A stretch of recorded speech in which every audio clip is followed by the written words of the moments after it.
What is it like to live in a haunted house? Kelly Hodson joins us tonight with her eyewitness experiences in her house in Bellbrook, Ohio, that were documented on My Ghost Story, streaming on Disney Plus. Not sponsored. From swinging pots and pans to playing fetch with the dog, she has some stories to tell.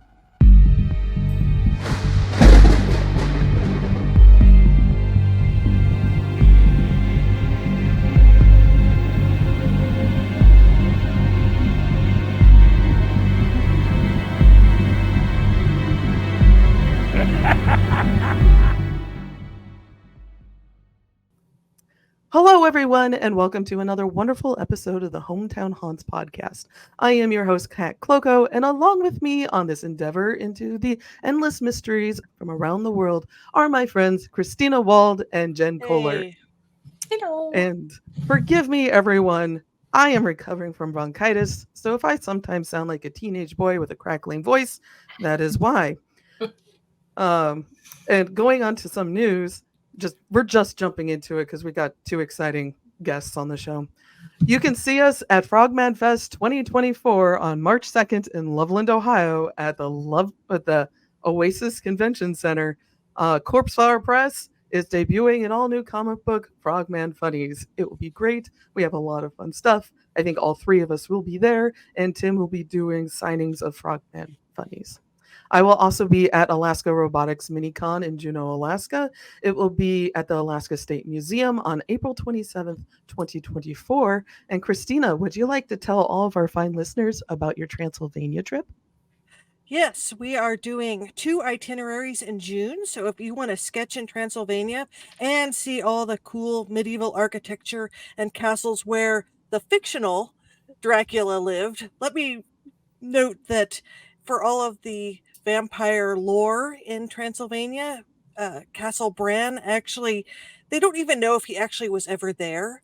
Vlad Tepes was borrowed by Bram Stoker for his books, but it's still a lot of fun. There's a lot of really cool castles, and we're going to be doing a 2-week itinerary the first 2 weeks of June and a 10-day itinerary after that. And the 10-day is mostly Transylvania, and we'll travel around. There's all these wonderful medieval villages. I'm sure there's lots of hauntings. Some of the hotels we stay at have been, like, I don't want to say they weren't called hotels, but they've been places where people stayed since like the 1500s.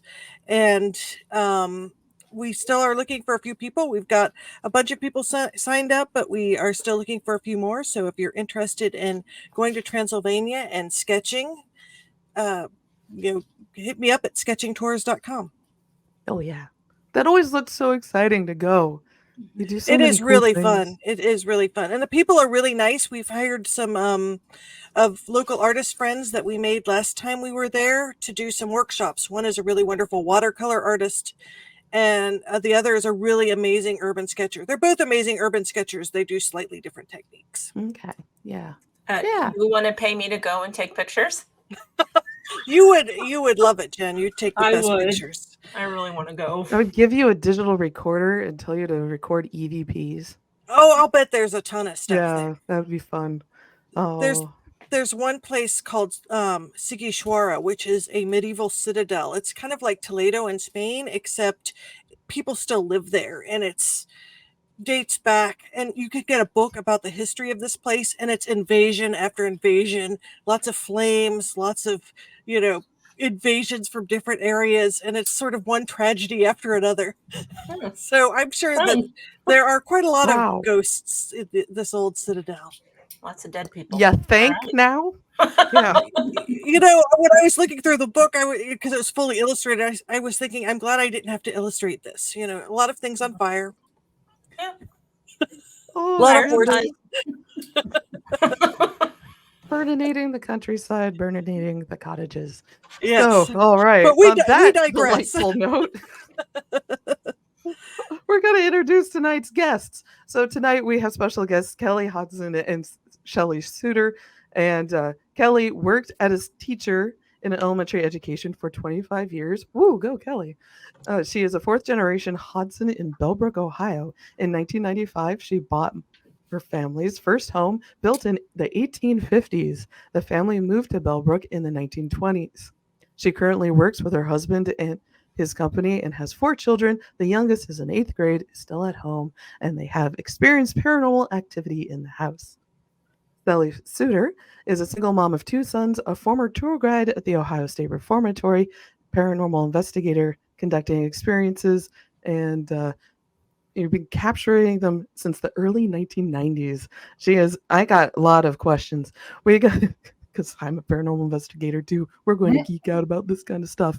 She has investigated the house and currently works in healthcare. And I tip my hat to you because healthcare work is super difficult. So welcome to the show. Yay. Thank I you wish for we had a having clap us. trap so we could go, yay. Yay. Oh. Yes. So I'm excited to have you on the show. Christina and I did watch the episode. I just did today. And it's fun because it covers so many different ghost stories. One on the USS Salem, which that was fun. And because I've been there and my grandfather was on that boat. So it was What? right before your story. And I'm like, this is so serendipitous. Oh, But your story was amazing compared to the other ones. Sorry, everyone else. Because you are in the house, you're able to live the experiences, and you're still there. And you have the camera pointed towards the area where Howard Sr. Is it senior or junior that may pop Junior. around? Yeah, Junior? Oh, yay. Our favorite. So tell us about yourselves. What got you into the paranormal? Well, she moved into it. Yeah, you moved into it. And I find it amazing that you moved into the house that your family used to be living in. And one of the things I did, sorry, so many questions. And it's one is, do you see your own relatives walk through the house? Actually, what's weird is, first of all, I thought, okay, how can that be scary if that's who I meet? If that's who I meet. But I actually worked at the bank right here in town. And then Howard Sr., who owned this house until the early 90s, he was maintenance at the time. And so I met him.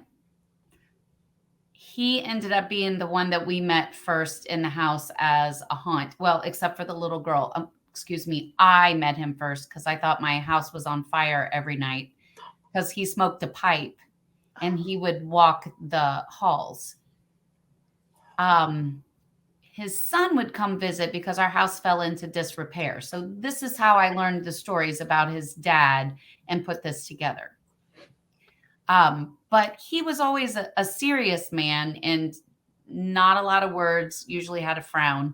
So he was kind of grumpy, but he was never mean. He was never hateful. He was never rude. And so I worked with him in my early 20s. So again, it's not somebody I feared because I knew him on the other side. Mm-hmm.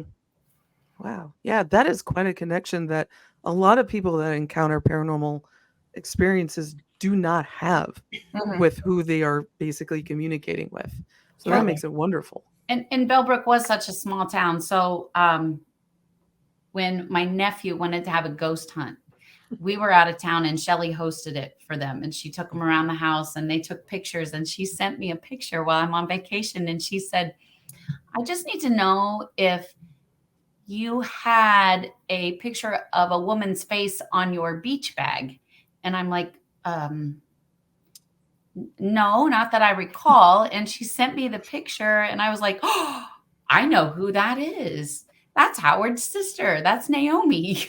Oh, wow. And she's not on my beach bag. No. No, she wasn't. She was Wow. here Popping in. beach bag adjacent. And I, at the time, the picture that got sent, I was more worried about the skeleton that was hanging from my coat rack that she did not see because she's trying to figure out the face on the beach bag. Yeah. Wow. So, Shelly, how did you get involved with the house? Oh, long story short, I got adopted. I moved to town so I could be close to Kelly after we became best friends in the 90s. Our kids were little and I was still tending bar, and I was still going to the prison on weekends to host tours, etc. And just by happenstance, my new best friend lives in the most haunted house in the center of town. And I had already gotten a lot of evidence capture under my belt just working at the reformatory and branching out to begin investigations at like Prospect Place and Waverly and Bobby Mackey's and such. And so having a haunt spot right around the corner from me with unlimited access was just the tits. So I came over often, and she alerted me whenever something new occurred, which this is my theory after being here for so many years, is Kelly's house is situated in such a way, she's right at the center of a crossroads. Also, ley lines on the lands are almost exactly where the footprint of her home is. Okay. That plus the history, which you've read up on about magnetic springs and what our town went through during that period. It seems to be a way station here. I'm not going to go all Zach douchebaggins and call it a portal, but it is definitely a place, a stopping place for folks that are on their way to wherever they're on their way to. Yeah.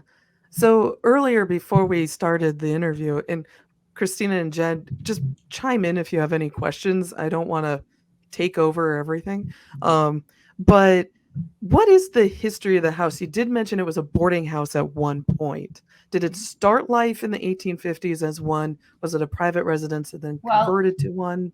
It was actually a private home, and he was the town undertaker, or the cabin maker, so to speak. So I don't know if he just built the coffins or if they came to the house. I think across the street was actually where the funeral home was. Yeah. So the boarding house would have happened during World War II. Okay.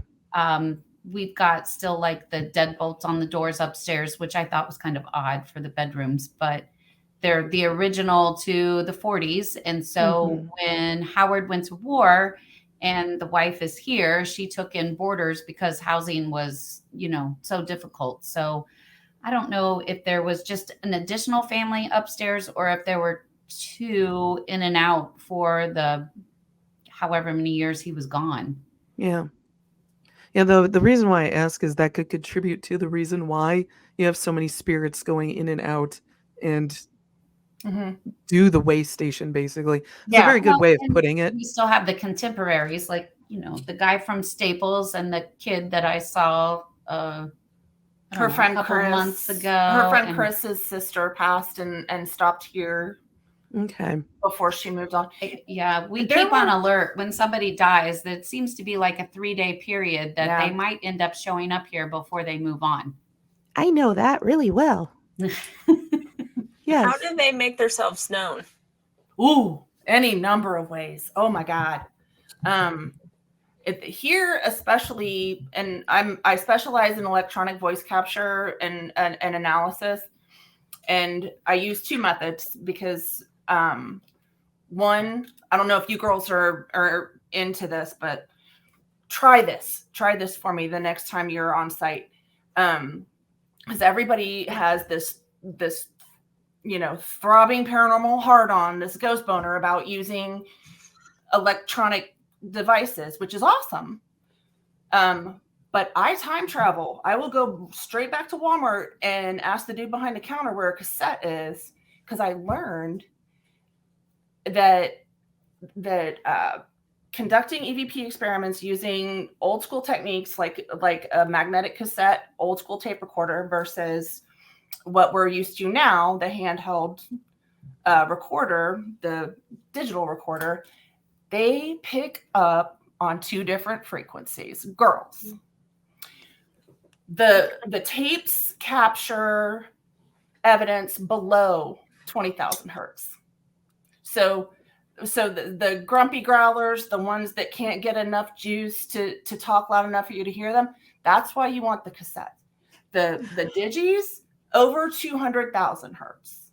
Okay. So those are the rapid speakers, the ones that you can't follow, because when you're listening to it, it sounds like gibberish, and then you have to slow it down, right? Mm-hmm. This place is never ending EVP juice. Just, I have not been here and not gotten a capture. Not in Wow. 24 years. Wow. That's impressive. That is. And Did it's I us ever all do sorts anything of. creepy? Sorry. Sometimes, Yeah. sometimes, mostly it's not. It's not. In the 30 years, I've almost lived here 30 years. I can probably count 5 times where you were scared. that I would leave for my parents, or I would call Shelly and say, I'm not hanging out here. Okay. But that's it. Most times there's still a lot of activity, but it's not like so ridiculously It's not so that scary. you can't sleep or you can't, there's no safe place or no safe time to be naked here. I'll say that. Without. We do warn our guests to watch Yeah. out for the dead guy in the bathroom. Mhm. Oh, How come there's always a dead guy in the bathroom? I don't- Because seriously. there's always a perv. Perv, yeah. I guess that's what it is. I die. guess that's what it is. Yeah. Don't be a perv after death. Come on. I know, Honestly. right? So Don't go to the We don't like Stanley it when you're Hotel. alive. bathroom alone. Yeah, it's weird. Bathrooms are just always so super haunted. I want to write a book on that. Anyway, I think Bobby bathroom. Mackey's would be in Black there. Like so many places have haunted bathrooms. But what are the types of haunts that are the most common in your house? Visual, I would say. Probably the lady. Yeah. The headless lady. Oh, Her party trick is she likes to show herself from the feet up.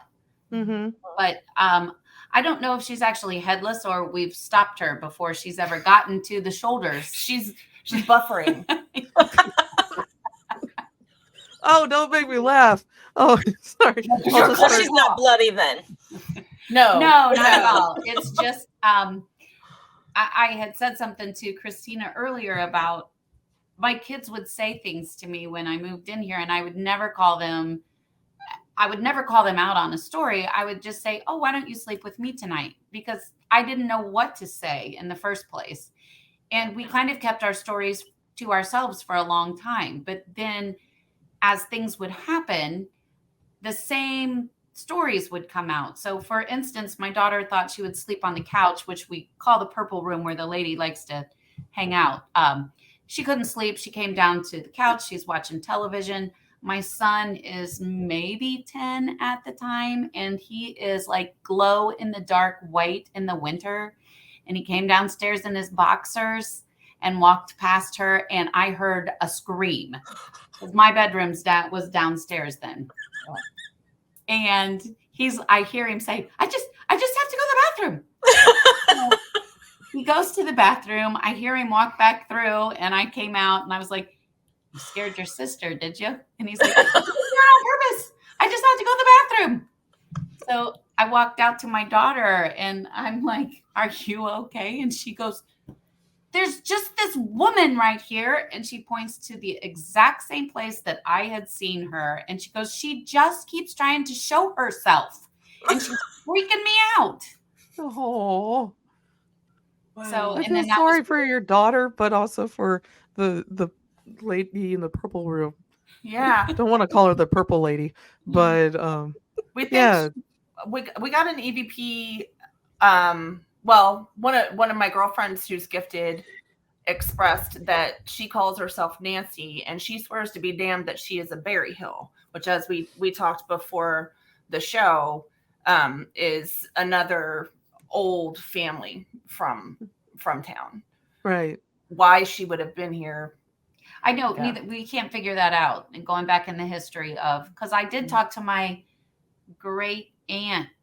In fact, I had 2 of them come down here when we moved in to tell me what the house used to look like and who they rented from. But even that name doesn't translate to Penowitz or there's a bunch in between, I guess. Okay. Yeah. Families can get diverse very quickly, Mhm. Yeah. especially And in this smaller house has towns. served many incarnations. Yeah. Yeah. My husband's family's like that in Indiana. Like they're everywhere, but they all have different surnames at some point. Mhm. So yeah. Yeah. Yeah, I understand that. So that's interesting about the lady in the purple room, or Nancy is what you're calling her. Mhm. Yeah, I like the fact that she is just buffering and not Yeah. completely. She Yeah. just can't scan all It's the just way. the reverse. Usually they go head first and then you don't see the feet. Right. But I am actually very curious because I'm into costumes. Can you describe what her dress looks like? It's ankle length for sure. Okay. Not touching the ground. You can see her feet, Hmm. and you can see the bottom of the Of course, skirt. I saw her shoes, you know. Yeah, well, What did her shoes look like? Like, I'm just interested in But all of that. I just saw like the pointy black, probably boots, but you could only see the toe of them, Okay. and then the dress. leather button-ups. Okay. Yeah. And the dress is dark in color. The one time that I did visually witness her, I maniacally snapped photos just over and over and over. But I got nothing, of course, except for misty or nonsense. Yeah. Which, you know, Yeah. it's a non-issue. Yeah. Any pattern to the dress, any color other than dark? No, I just think dark. no, Yeah. and a single skirt. There wasn't like a petticoat or a layer of any sort. No apron. Okay. She didn't have. Yeah. She didn't have a belt. I didn't get that far. I told her she could stay. I just didn't want to see her. Oh, Went okay. into my room. I get that. It's fun because talking to eyewitnesses who have seen apparitions, you can actually date when an apparition was around by what they're wearing. Oh, sure. Sure. Yeah, and Really, I've what done that happened at with me- Gettysburg. Yeah. We just started with smells. So Yeah. I could smell one of the spirits that was here. So actually to then see one, it's just been baby steps for me. I've never been like, no, they don't exist, which is I'm sure why we've experienced what we have. But I have to do it slowly. Yeah. I don't watch ghost movies or anything on television. I don't want to encourage who lives here to come out Don't give too them- hard. So she also the benefit of cohabitation is coming to terms on an almost immediate basis. When Kelly first took the home over and began making it her own and recognized all these things that were happening, she right away initiated a middle ground, initiated a truce rather than fighting the phenomena or reacting in fear or cultivating fear in her children.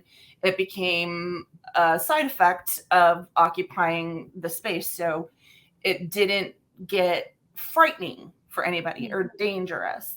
Right. The only caveat to that was when Howard Jr. passed away and started coming back pissed off. Oh, yeah. And then things were a little abrupt, you know. Yeah. Care to elaborate? Well, much like any man I've ever dated, Howard doesn't have a sense of timing, no frame of reference for manners. His presence would quite literally blow through the kitchen via this entryway, scare the factual shit out of the dog every time. Oh. and rattle our cages, in so much that he was demanding pay attention to me. Very interactive, not residual in any stretch. He was not just passing through like your dead grandma. He was showing up saying, this is my home. Right along with, the cliche get out. Right. Did you meet him in life when he was alive? I did not. Did you? I might have it, but it was, gosh, I'm trying to think how much older he would Probably have at been. like church or something. Yeah, I mean, in passing, would we have had a conversation? No. Okay. So how frequently does he show up?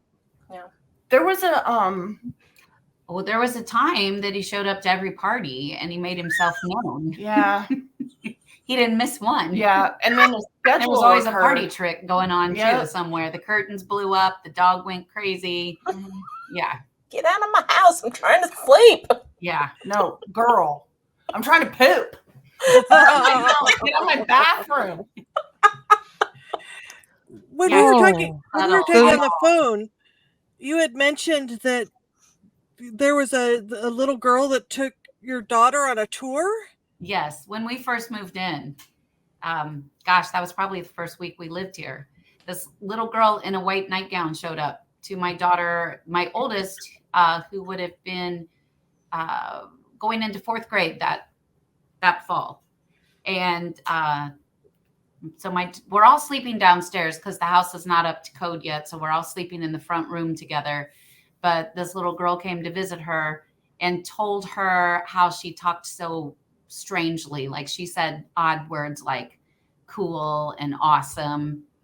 And then she took my daughter on a tour of the house and told her the names of everyone that slept in the rooms. And I did not know Shelly at the time. And I can remember I'm trying to be like super cool, listening to everything. And I was like, oh my God, the hair on the back of my neck is standing up. And she's like, and I want to tell you their names. And I was like, okay, but I don't want to write them down because it might be true. And then not only did she finish with the family that lived here, then she took me outside in the perimeter of the house. And she told me that where the police station is now behind us, that was a cornfield and the streets were dirt. And she took me back to the 1860s because she talked about the women with the huge bell skirts, the really big skirts.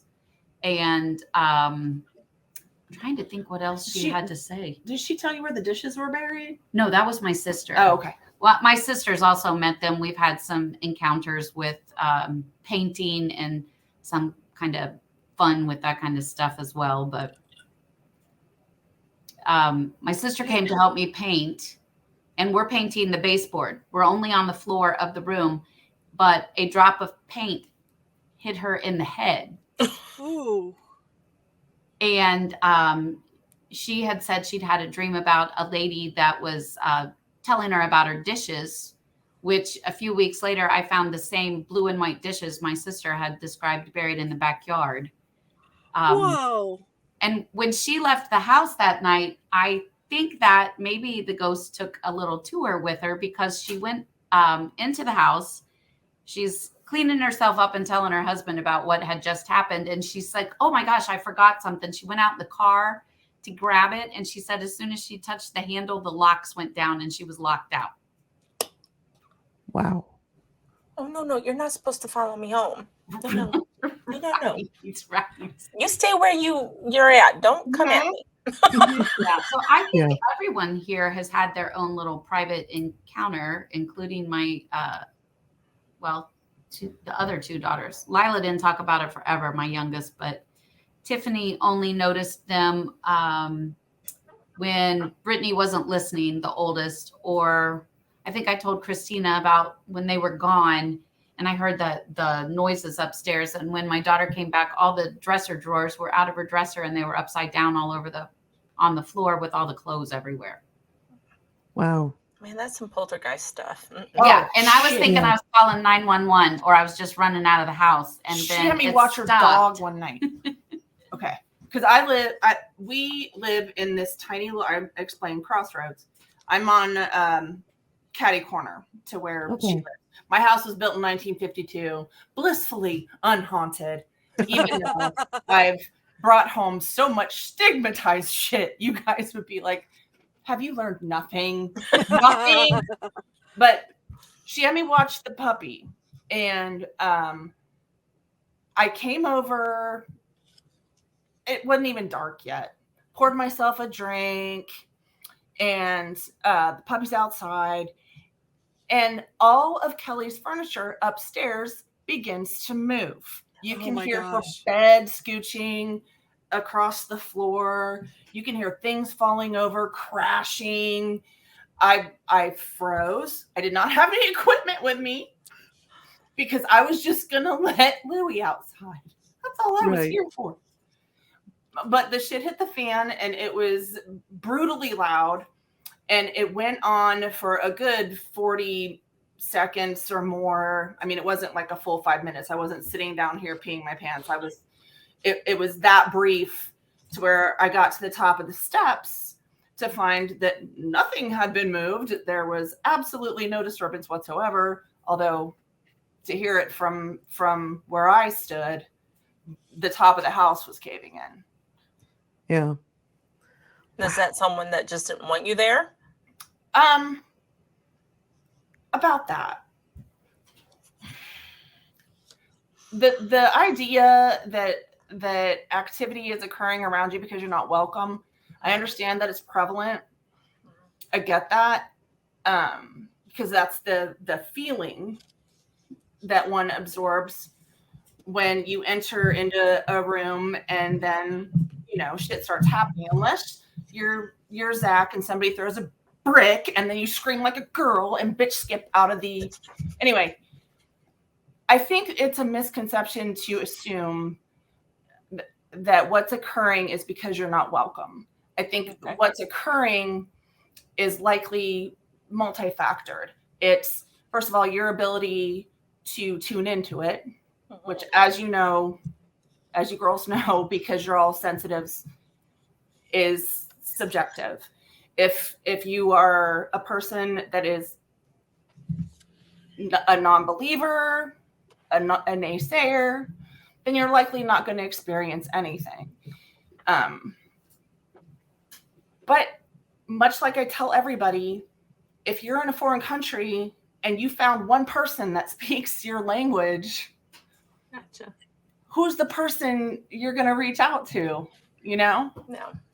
Yeah. So And they're just like, hi, I'm everybody- here, pay attention. Yeah. Yeah. You're the only person that speaks English. Yeah. Of course I'm going to reach out to you.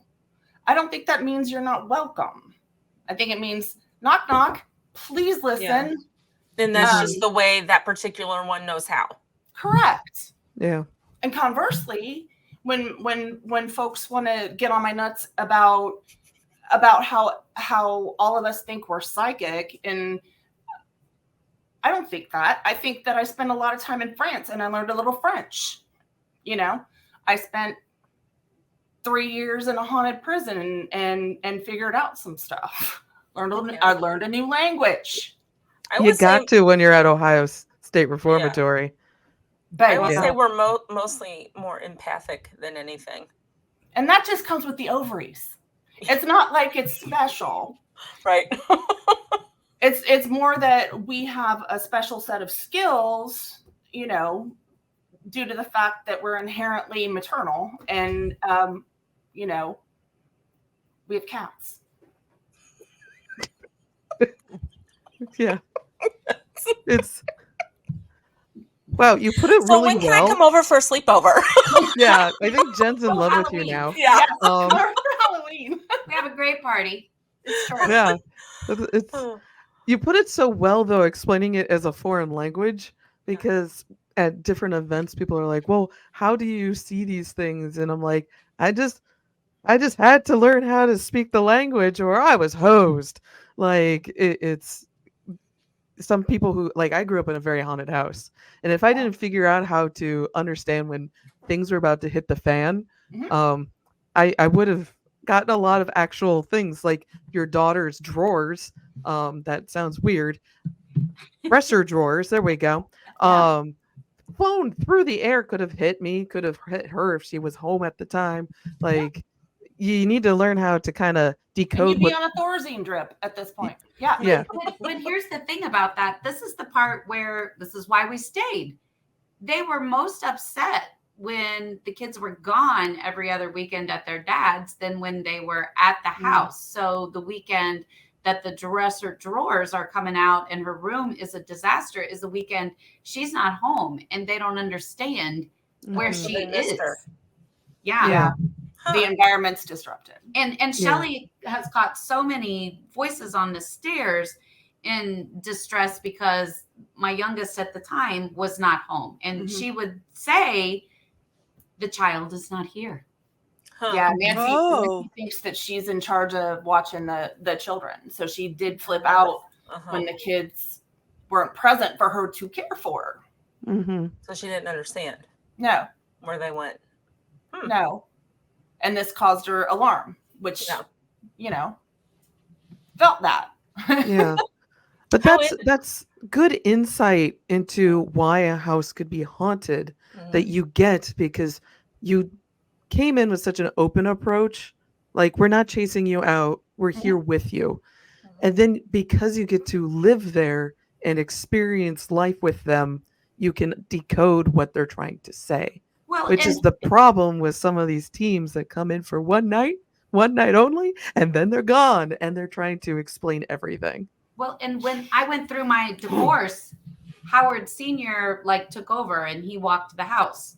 So every night I'm checking smoke detectors and making sure my house isn't on fire. That's him smoking a pipe, checking to make sure everybody's in their bedroom where they're supposed to be.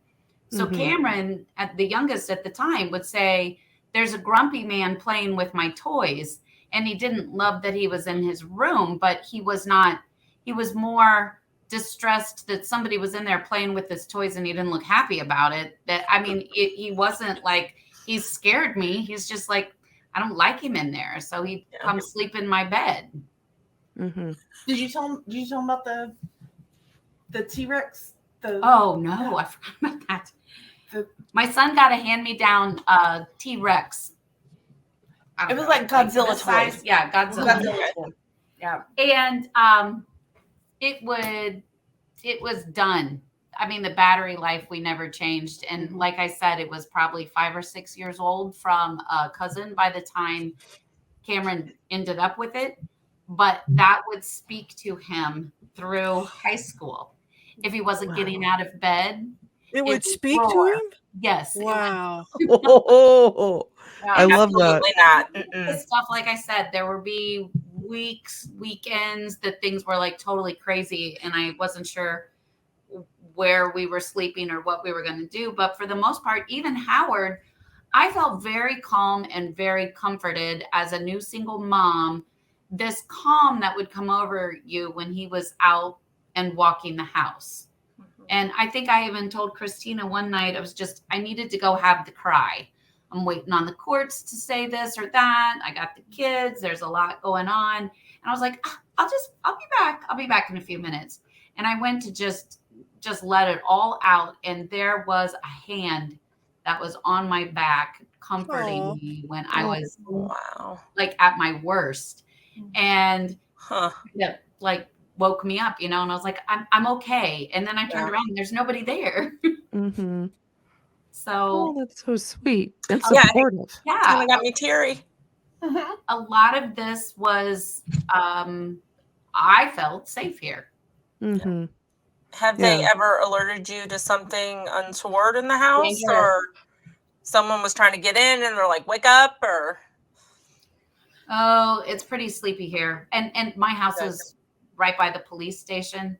So we'd have to have some pretty stupid people trying to. Yeah, right by is an understatement. I think it was more they alerted us that they were always there. She shares a wall with the police station.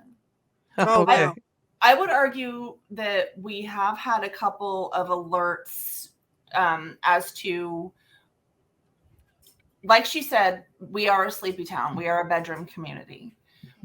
However, we live in a valley on a river, and we have had some super scary, severe weather. Yeah. And I do recall, God, what year was that?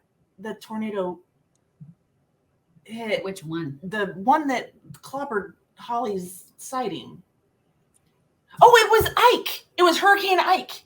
Oh, wow. Okay. Yeah. When was that? 2010? That was forever ago. Shit. I don't know. That hit here in Cincinnati too. Yeah, I think it was 2012. Something like that. Yeah, like Yeah, early The- teens. Right before then, her house got real active just all of the sudden.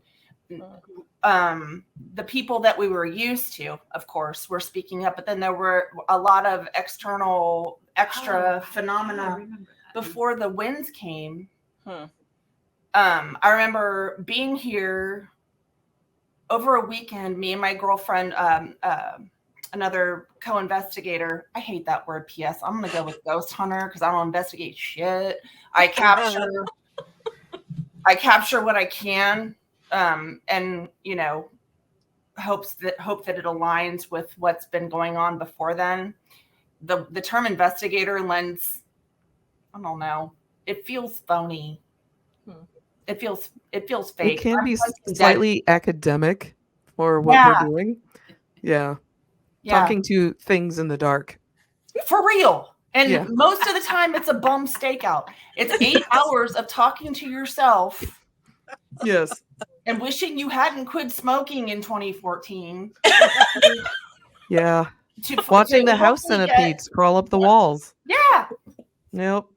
Oops. No. But we did have a little bit of a paranormal gird your loins, please, incoming before that storm. And most of us were out without power. She's not, because she's next door to the police station. Their power lines are buried. It's bullshit. But I was out of power for 11 days, and most of the town was in. What year was this? Was this, you said 2014? 2010.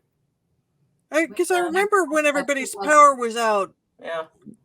But it was like, child, it was Lord of the Flies on Lower Hillside. Oh, we ran a hotel here. Yeah. We did all the laundry for people. We had the refrigerator and the extra freezer. We ran an extension cord to the neighbor next door.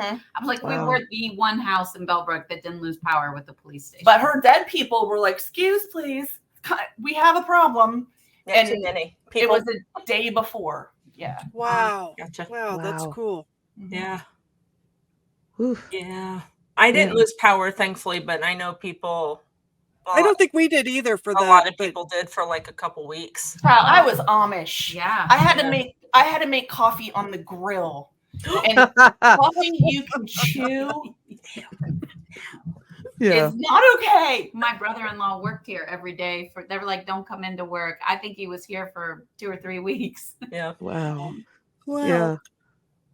Well, that's nice of you to share your resources. Yeah. Yeah, definitely. Yeah, but I can just imagine Howard and Howard Jr. and Nancy going, who, what, why, who are all these people? We're usually the thoroughfare, not you guys. Yeah. Yeah. Wow. And then the additional extras every once in a while. Now I got a whole brigade. Yeah. You know what's funny? That the more and more that I talk to people that have had these experiences is that it really isn't scary. Movies have screwed us up.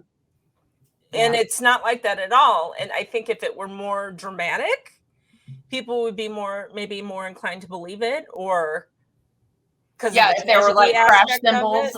I think the drama is trying to tell someone that hasn't experienced it what you've just witnessed. Yeah. So one of our friends, gosh, how old was she when she passed?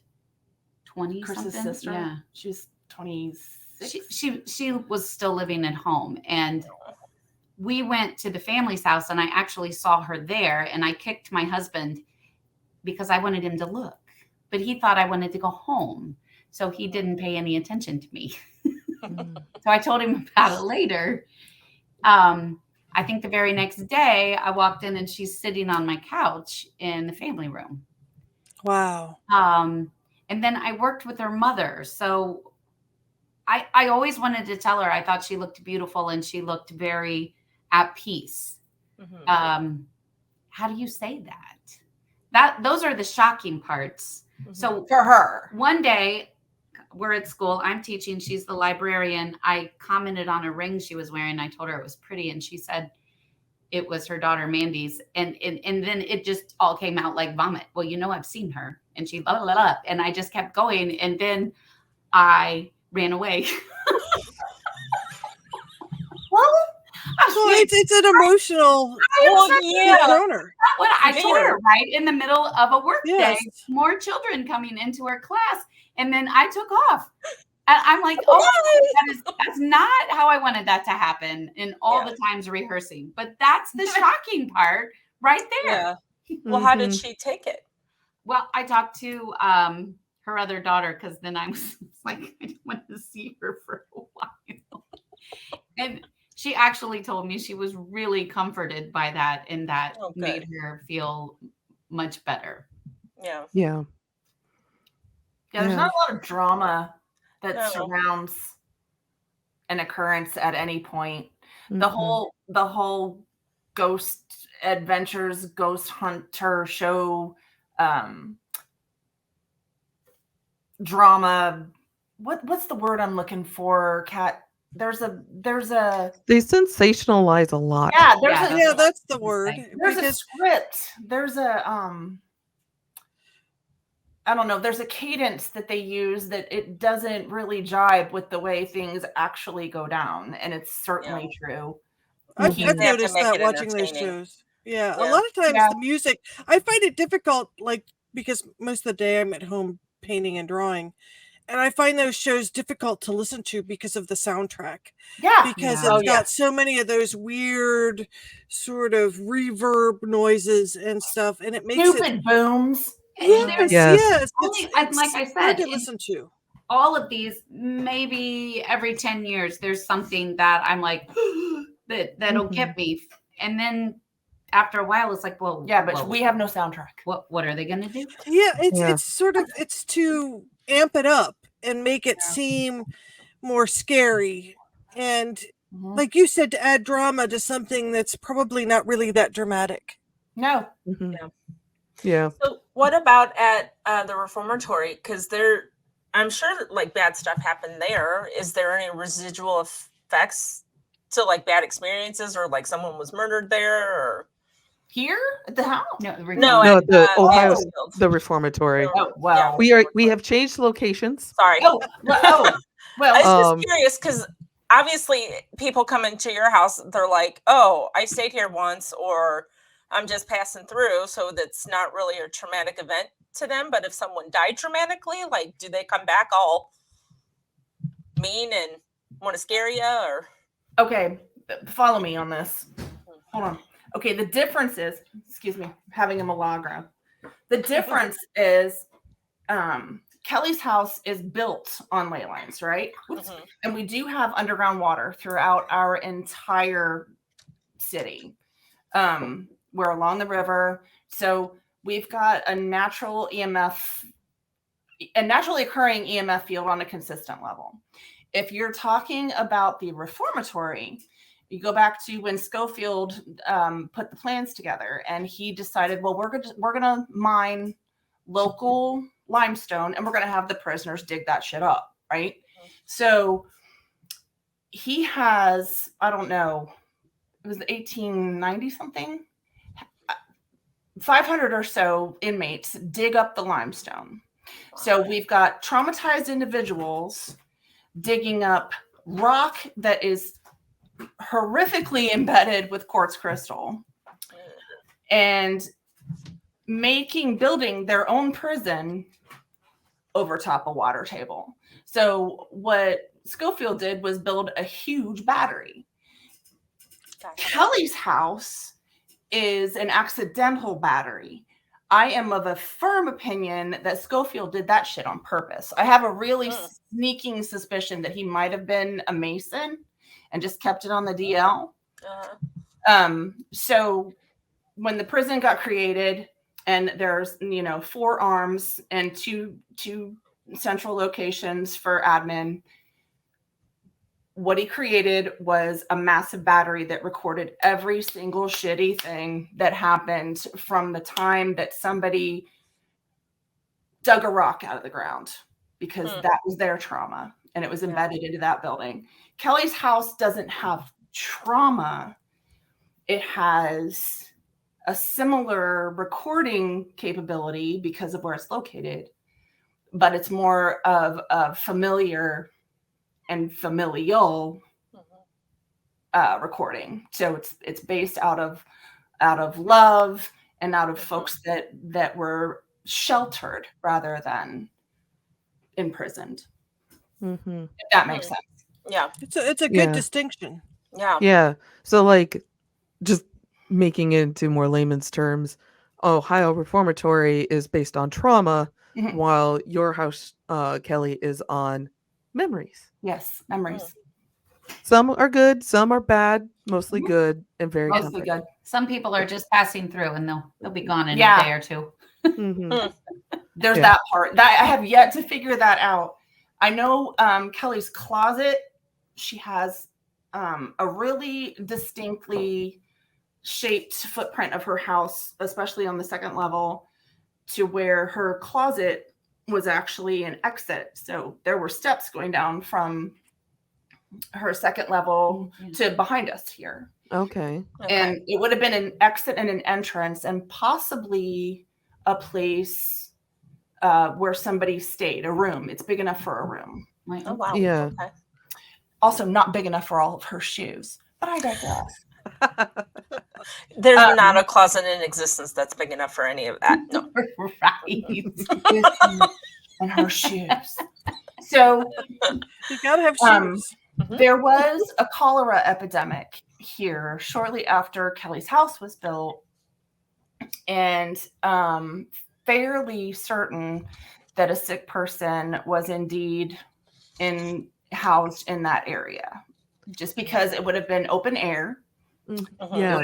Had access to open air. They would have been separated from other residents, and also there is a pained and sorrowful entity in that area. That's my great uncle. He convalesced here for a year in that 20s room after his car accident. Yeah. Aw. Oh, honey. I didn't know that. I thought it was a sick person from cholera this whole time. No, which is a little weird. In the 1920s, he was in a car accident for speeding. The hell? And actually, Would he get up to 22 miles an hour? Probably. But it No killed him. seatbelts. I mean, he never That's recovered true. from that accident. So a Mhm. year to 18 months later, he died, and that was his room. Aw. Wow. Oh wow! So That is prolonged solved. suffering. Yeah. Yeah. Poor I guy. could say that both of the stories, like definitely yours, Kelly, but also yours, Shelly, are very probable because there were sickness rooms built in houses of that era Mhm. where people were cornered off from everyone else to keep everyone else from being sick. Yeah. The Rhodes Hotel comes to mind immediately Mhm. because they have a convalescent room at the end of their hallway, and somebody died there and is said to haunt the hotel. And so Well, I'll at say the both. time, he ended up with that room because they came as farmers, and then my uncle went to work at NCR, which you couldn't drive to Dayton from Bellbrook and come back in a day's time. That took too long. So he would stay there through the work week and come home on the weekend. And there were 9 brothers and sisters in this house. Wow. And he got this room. So he was the only one that was allowed to sleep in on the weekends because he worked so hard through the week. Mhm. And then that, of course, ended up being his room and where he was recovering after his accident. Right. wow, so much interesting family history coming out here too, which is interesting. Oh yeah. Yeah. And talking about the rival families and stuff. I have family from Dayton too. My grandfather, I think, was related to the Berries. Oh. Yeah, he used to be mayor of Clayton, so I have a lot of Dayton family. But oddly, all of them have left Ohio. Like most of my family, People that can get out go. Yeah, Yeah. especially this there time of are year. there still are some extended relatives like in Centerville, Miamisburg kind of area, but most family has moved away. I mean, there's distant family still, Mhm. of course, but it's always interesting to hear about the origins of these families. And like we went to a funeral a couple of years ago in Centerville, and I found out about a bunch of family that was like at DAAP at University of Cincinnati. Well, I was. They were like second cousins and stuff. I didn't know who they were. Oh my God, Christina, I you found didn't out we your were cousin, did you? I'm I was so gonna terrified. say, did you, No, I you're never lucky did to that. make I out never with did. any of them. No. They were I didn't go out with any of them, but Okay. but I think one of them was like in fashion design and I forget some, but we were there at the same time. We just didn't know we were related or different last names. And Yeah. Like Emily Berry. I don't, this was this was not their last name. I'll have to ask Mom what Okay. their last name was, but I think that was my grandfather that was related to the Berries. Okay. But my grandfather was a Snyder, and there's still a lot of like Cottermans around, and a lot of my family, like on both sides from my mom, lived in Dayton, and have been there for a while. But it's wow.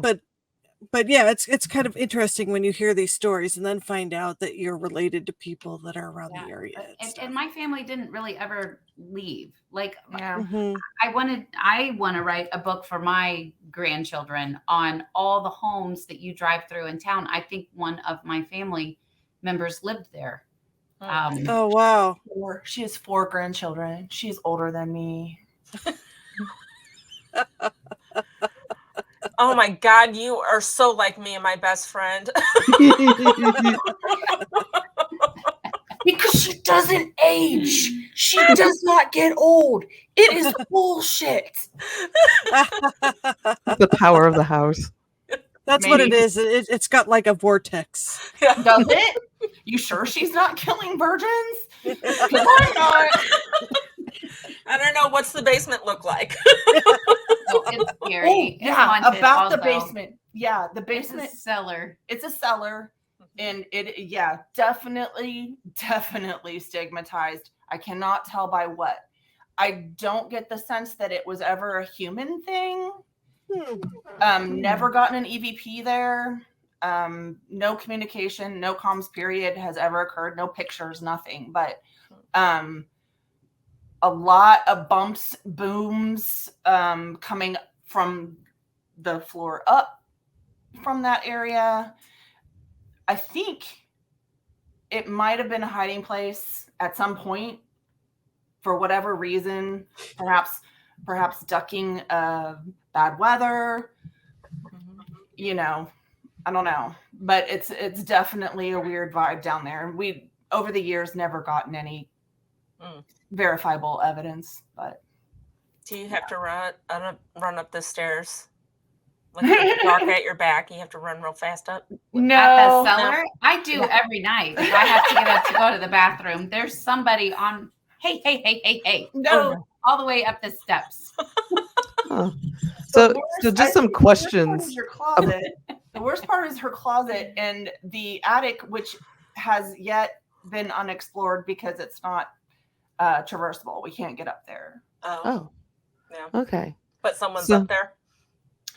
Don't know. Oh, do you remember that picture? I was reading to Lila one night, and I don't know why or how I have a picture of this, but if you look at it, there is a lady in a black dress and a black veil. It is creepy. And she's sitting right by the bed while I'm reading to Lila. What? Wow. I didn't. This is a photo you took? Yeah, this was a long time ago. It freaked me out. Bitch! Why do you not know about this photo? I don't know. I want to see this photo. Yes, I want would to see like this photo too. Photo. I just have a few questions. With the cellar, is there only one staircase in or out? Okay. Well, there used to be a coal chute, which is covered up right now. So there was that additional entrance. Is there a possibility that your house may have been on the Underground Railroad or on part of the rum running in the 1920s? No. No, I don't think so. In fact, actually, the Hodsons are in the history book for being able to make their own corn whiskey. There may be an answer there. So they didn't Well, maybe. bootlegging it. Yeah. They were the source of the bootlegging. Delightful adult beverages were hidden down there. Yeah. I didn't find Like any. my grandfather was a sailor on he built boats on Lake Erie, and he was commissioned to build rum running boats for the Purple Gang. So he would do special little pockets all along the boat, and they weren't huge boats. These were just sailboats that you usually go yachting in, and like in the 1920s, not like gigantic yachts. These were like 3-person boats, sailboats. But yeah, they would be full of rum and More all room these for other booze. things. Well, I feel like if they ended up in Bellbrook, though, they were like screwed. I think they actually got here, they would be lost. There wouldn't be a way in or out. There was no other transportation. If you got here, it was by accident. We have a river, but it's not Sure. traversable by anything other than, well, not even a flatboat. Okay. The deepest parts wouldn't accommodate travel. Okay. Gotcha. It wasn't necessarily just boats. There was also specialized cars and trucks. Like my other grandfather ran a truck for the Purple Gang, and and they had special places underneath the seats for all the booze. Dope. My grandfather was an Oklahoma Sioux Indian, and he just ran around creating franchises. So, like I was asking Christina, I've got cousins, aunts, uncles out there, 3 females deep, and God knows how many of them. And I was terrified. I was terrified of reproducing with somebody I was related to. It's entirely possible. I mean, when I went to high school, there was somebody that my brother almost went out with, and they was concerned because they might be related to us. Yeah, that's why blood he didn't tests go were out with invented in the 1950s. Yeah, I wanted to make sure you were not genetically incompatible, but Lord. Well, that's what they've said with all the. Oh, sorry, go on. No, I mean that's the issue now with sperm donation. That's true. That's true. But I was going to say, because they've said that they're developing super family trees from all this Ancestry.com, and they're finding out people are much more related than they thought. Oh yeah. Well, its cousin list is 3,000 people deep. Wow. I mean, it's okay to marry your 3rd or 4th cousin, right? I guess the genetics are diluted enough to where you're not going to. Technically, genetically, yes, it is safe to do anyone outside of 1 cousin away. So 2 and further away is safer. And it's better not knowing. It's better not knowing. Yeah. So, wow. I know our hour has flown by. Yeah, I was going to say the hour has flown by, so we should probably wrap it up. I feel like we need to do another episode just talking about the reformatory. Yeah, we well, okay. The next time we should probably just get on the EVP side of things, because that's the most tangible evidence that we get here. Because we take tons of photos. We have tons of parties. Kelly hosts tons of parties. That's how we communicate here, is through tequila and shame. And also we take lots and lots of pictures, but very few captures photographically. Tons of EVP evidence. So do you think film would be easier to capture something than digital? I don't know. I mean, she takes photos here nonstop of the grandbabies, and she's constantly photographed the kids.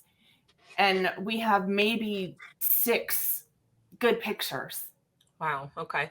You know, and we tried once when my first grandchild was here and you were over here. We were trying to get her to eat, and something was talking to her, and she was like looking the other way in conversation, and we couldn't get a picture of it, but she was clearly distracted. Yeah, baby Chloe was like, not going to eat unless you leave. No. Yeah. That's really interesting. Yeah. Well, I think on that note, we'll leave it so we can do a sequel. And I want to say thank you for writing in. We read your story a few episodes ago in episode 97. And it was such a great story. We wanted to have you on. So thank you for joining us tonight. Sure. Thanks, Penny, for introducing us. Yeah. This was wonderful. It's a lot of fun. Oh, cool. I work with your Myron socials, St. John. He was my the dude that ran the haunt at the prison years ago, he's got a new podcast. Am I cool to mention this? Or I don't Oh know. yeah, Sure, that please was my do. next question is Okay. if there's anything social media or projects you want to mention, this is the time. Okay. Strange Occurrences with Myron St. John. I don't know where it streams from. I'm sure I should probably figure that out. All he does is call and invites me onto a podcast and asks me questions. So Kind of like now. yeah. Well, that's how you share information. That is how. He's Generally a how. fantastic resource though. If you want to be put in touch, I will happily do that. Oh, that'd be Yeah. wonderful. Yeah, expose these two ladies to a lot of paranormal stuff. Oh, Yeah. I will expose them like nipples. Is there any Facebook or anything that I can follow you on? You don't have to say it publicly if you don't want, because I really think we need to be friends. Yeah, my book face name is Shelly Lauren, so that employers cannot find me by my last name. And also our evidence capture resource team, our field research team is called Parasense. The only reason I picked a name is because somebody forced me to. We do not have any t-shirts, and I refuse. You don't have any black t-shirts. Or an acronym. No acronyms. Oh my goodness. Over The days of my yore. dead stretch marks. Well, I have an Oh, acronym. man. Oh goodness. But there you can find a lot of photos, a few that we've taken here at Kelly's house, at other different locations. But like I mentioned, the best evidence here is the EVP captures, and I will be happy to share those with you. Yes, That's awesome. we'll do an EVP show. Okay. We haven't done one of those in a while. So yeah. All right. And then for everyone who's part of our, you can find us at Cincy Cabinet of Curiosities on Instagram. And also join our Facebook group or Bookface group, Hometown Haunts. And everyone, if you have your own paranormal experiences and like to share them with us on the show, you can email them to hometownhauntedmail@gmail.com. Thank you for joining us again, Kelly and Shelly. This was wonderful. And also for Jen and Christina and myself, thank you, everyone. Stay safe, stay healthy, and stay spooky. Good night. Stay weird. Bye.